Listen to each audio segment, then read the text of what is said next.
내가 가고 있는 이 길은 한 번도 가지 않은 길. 오늘 하루하루 순간도 다시는 오지 않을 시간. 우리를 살리시는 그 사랑 주님의 빛을 따라서 오늘도 우린 걸어가네 생명의 길을. 오늘 말씀은 성취하시는 여호와라는 제목으로 말씀을 증거하겠습니다. 본문 말씀은 예레미야 33장 2절로 3절까지의 말씀입니다. 이를 행하시는 여호와, 그것을 만들며 성취하시는 여호와, 그의 이름을 여호와라 하는 이는 이와 같이 이르시도다. 너는 내게 부르짖으라. 내가 내게 응답하겠고 내가 알지 못하는 크고 은밀한 일을 내게 보이리라. 아멘. 우리가 가슴이 답답하고 앞이 캄캄하면 삶의 기쁨이 사라지고 죽고 싶은 심정이 됩니다. 이때 하나님을 믿는 사람은 엎드려 기도하게 됩니다. 오늘 본문 말씀을 통해서 어떤 기도가 성취가 있는지 말씀 가운데 살펴보도록 하겠습니다. 먼저 성취하시는 여호와께 부르짖으라 하십니다. 하나님께서는 긴급할 때에는 부르짖으라고 말씀하십니다. 본문 3절 상반절 말씀입니다. 너는 내게 부르짖으라. 네, 이것은 묵상하라가 아닙니다. 물론 상황에 따라서 묵상 기도가 필요하고 유익할 때가 있습니다. 또한 사람의 성향에 따라서 기도의 방법이 다를 수도 있습니다. 그러나 때로는 그리스도인은 긴급하고 답답하면 부르짖기도 해야 하는 것입니다.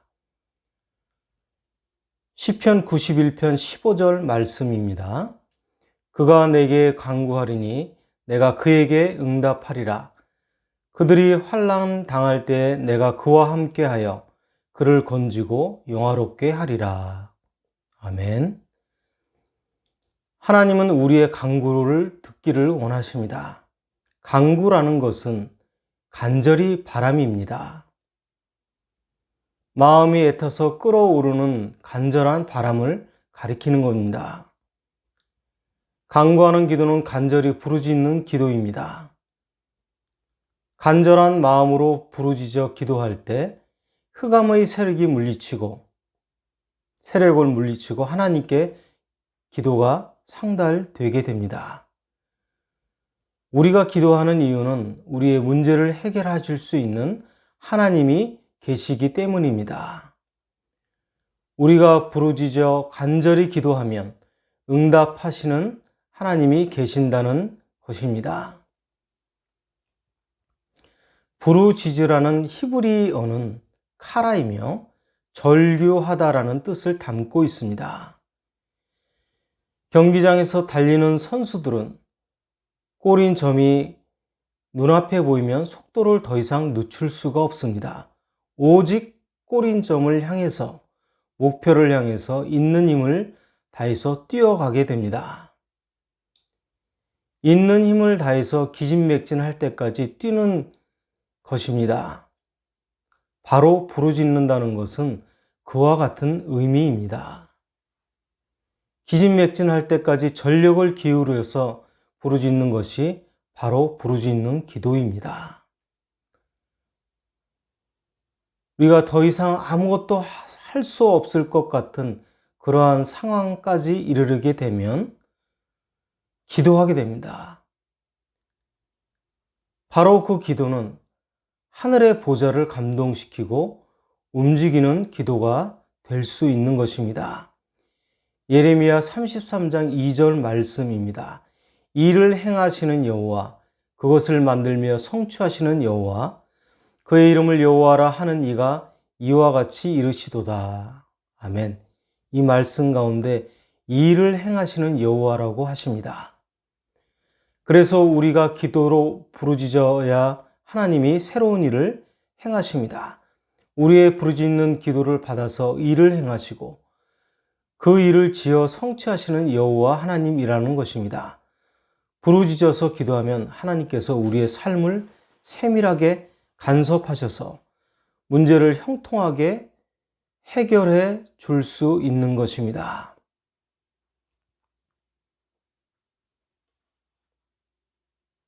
그러나 모든 인생 만사를 하나님이 무조건 간섭하지는 않으십니다. 그래서 우리 그리스도인들의 부르짖는 기도가 필요합니다. 이 기도를 통해서 하나님은 그 기도를 들으시고 그에 대한 응답으로 행동하십니다. 다음으로 성취하시는 여호와께서 응답하겠다고 하십니다. 우리가 기도하면 하나님께서 응답하겠다고 말씀하고 계십니다. 본문 3절 중반절 말씀입니다. 내가 내게 응답하겠고. 아멘. 하나님은 응답하겠다고 확고히 말씀하십니다. 점쟁이들과 무당들이 아무리 점을 치고 구슬해도 근본적으로 궁극적인 문제를 해결하지는 못합니다. 또한 우상과 사신에 가서 아무리 절하고 빈다고 해서 우상과 사신이 근본적으로 문제를 해결하지 못합니다. 설령 응답이 있더라도 과정 속에 있는 한 점일 뿐입니다. 우리가 삶의 모든 문제를 해결하려는 진정한 목적은 구원이라는 궁극을 향하고 있습니다. 응답의 본질적인 차이는 바로 여기에서 생기는 것입니다. 하나님을 믿는 가장 큰 이유는 우리가 응답받더라도 구원을 향한 응답이라는 사실인 것입니다. 성경에서 엘리야는 평상의 사람들과 다르지 않았으나 그의 삶에는 꼭 한 가지 다른 것이 있었습니다. 그것은 바로 기도입니다. 성경은 이 기도를 이렇게 그의 기도를 부각하고 있습니다. 야고보서 5장 17절로 18절 말씀입니다. 엘리야는 우리와 성정이 같은 사람이로되 그가 비가 오지 않기를 간절히 기도한즉 3년 6개월 동안 땅에 비가 오지 아니하고 다시 기도하니 하늘이 비를 주고 땅이 열매를 맺었느니라. 아멘. 사실 엘리야는 평상의 인간들과 다를 바가 없는 육체의 한계에 놓여진 사람입니다. 그러나 분명히 다른 점이 있다면 그의 믿음과 깊은 기도가 남다른 사람으로 그의 삶과 역사를 이끌어갔다는 사실입니다. 그래서 우리는 무엇이든지 큰 일이나 작은 일이나 가능한 일이나 아니면 불가능한 일이나 예수 그리스도의 이름으로 기도하면서 살아가야 되겠습니다. 이때 주님께서 우리의 기도에 응답하시고 실행하신다는 사실입니다. 그래서 사도 요한은 기도의 필요성을 이렇게 전합니다. 요한복음 14장 13절로 14절 말씀입니다. 너희 중에 고난당하는 자가 있느냐? 그는 기도할 것이요. 즐거워하는 자가 있느냐? 그는 찬송할지니라. 너희 중에 병든 자가 있느냐? 그는 교회의 장로들을 청할 것이요. 그들은 주의 이름으로 기름을 바르며 그를 위하여 기도할지니라. 아멘. 그러므로 우리는 노력하고 최선을 다하되 우리의 힘과 능력만으로 해결하려고 하지 말고 수많은 일들을 주님께 기도해야 합니다.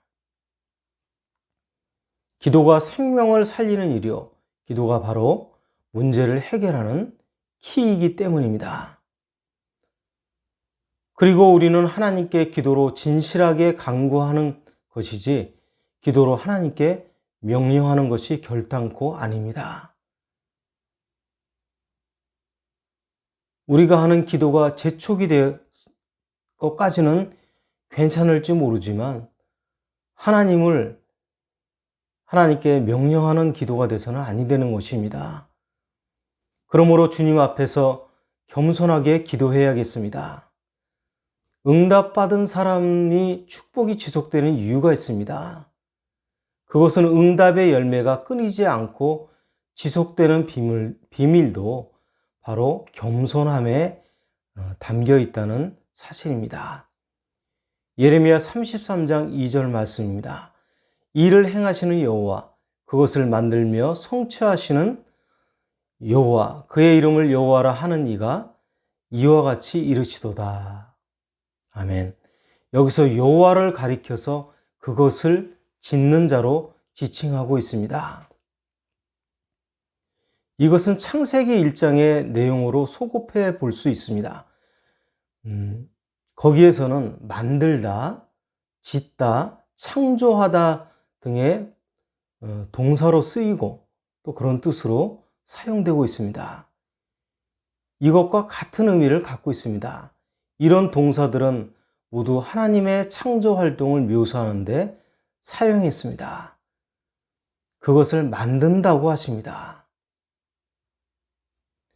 기도 내용에 관한 일을 해결해 주시기 위하여 실제로 행동하시며 구체적으로 상황을 만들어 가시겠다는 것입니다. 우리가 기도하면서 우리에게 주어져 있는 문제들을 잘 지켜보면 하나님께서 상황을 만드시고 이끌어 가시는 것을 알 수 있습니다. 이것 또한 이러한 과정이 기도 응답의 한 부분입니다. 한 부분이면서 더 중요한 것은 구원을 향해서 가고 있다는 사실입니다. 마지막으로 성취하시는 여호와께서 보이리라 하십니다. 기도는 우리가 즐기하는 방법으로 할 수 있지만 기도에 대한 응답은 우리가 전혀 알지 못하는 크고 은밀한 방법으로 올 때가 있습니다. 본문 3절 후반절 말씀입니다. 내가 알지 못하는 크고 은밀한 일을 내게 보이리라. 아멘. 은밀한 것은 비밀한 것으로 우리가 잘 알 수 없습니다. 잘 알 수 없고 모르기 때문에 우리는 절망의 벽에 부딪힐 때 해결할 길이 있는 주님께 기도해야 보이는 길을 허락받을 수 있는 것입니다. 하나님이 우리를 위해서 계획한 것은 매우 은밀합니다. 은밀하시기 때문에 사람은 하나님의 뜻을 모를 수 있습니다. 그래서 우리는 하나님을 성급하게 원망하지 말고 직면한 그 상황을 넘어서 하나님께서 이끄시는 전체를 보아야 합니다. 즉 나무만 보지 말고 숲을 보는 인내심과 평정심을 지켜야 비로소 결과를 보게 될 수 있습니다. 이사야 55장 8절에서 9절까지의 말씀입니다. 이는 내 생각이 너희의 생각과 다르며 내 길은 너희의 길과 다름이니라. 여호와의 말씀이니라. 이는 하늘이 땅보다 높음 같이 내 길은 너희의 길보다 높으며 내 생각은 너희의 생각보다 높음이니라. 아멘. 네, 많은 그리스도인들이 자기의 생각을 하나님 생각에 대체시키려고 하는 오류를 범합니다. 하나님이 부재한 대책을 세워놓고 자기가 하는 것이 옳다는 독선에 빠지고 마는 것입니다. 성경의 말씀보다 자신의 독선에 빠져 있다면 그때 주변을 올바로 보는 영화는 사라지며 이어서 수렁에 빠지게 됩니다. 그러므로 우리는 반드시 하나님의 뜻을 살피는 기도의 공로가 충만해야 하겠습니다. 예레미야 33장 2절 말씀입니다. 이를 행하시는 여호와, 그것을 만들며 성취하시는 여호와, 그의 이름을 여호와라 하는 이가 이와 같이 이르시는도다. 아멘. 이 말씀의 후반절 말씀에 보면 하나님은 성취하신다고 다시 한번 말씀합니다. 물론 모든 일에는 자신의 노고가 동시에 수반되어야 함이 마땅합니다. 네, 생테 쥐페리의 책 어린 왕자의 한 구절에 이런 말이 있습니다. 사막이 아름다운 것은 어딘가에 오아시스가 숨어 있기 때문이야. 그렇습니다. 우리는 황량하고 삭막한 세상에 살아갑니다. 황량하고 삭막한 세상일지라도 오아시스가 있기에 사막은 아름답습니다. 사막을 사는 사람 중에는 그저 사막을 사는 사람들이 있고, 반면에 사막 속의 샘을 발견하고 오아시스의 삶을 사는 사람도 있습니다.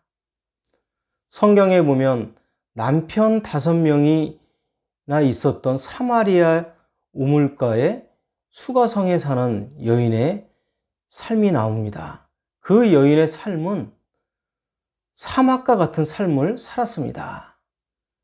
그러나 이 여인이 이 사막과 같은 삶에서 목마름을 느꼈을 때 예수님께서 들려주신 생명의 샘물에 대한 말씀을 듣게 되었고, 그 말씀을 받아들였을 때 영혼의 목마름이 해소되었습니다.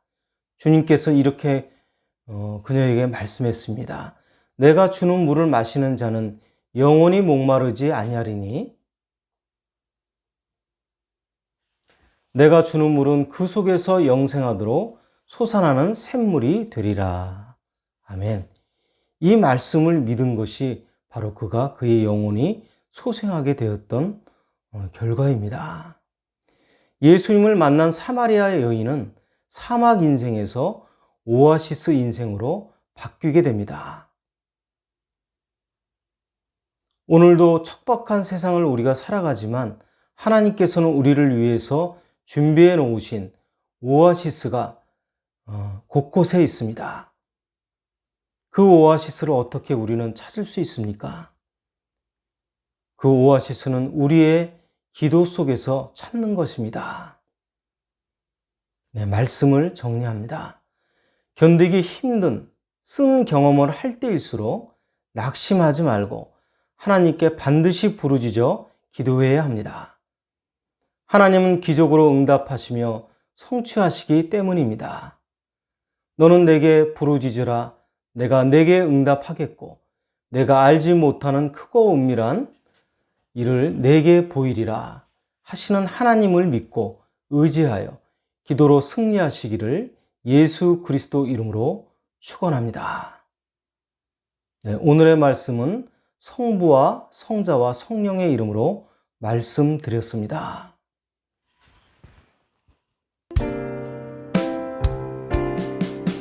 나는 주님의 제자 낙심하지 않으며 절망 속에서도 실망하지 않으며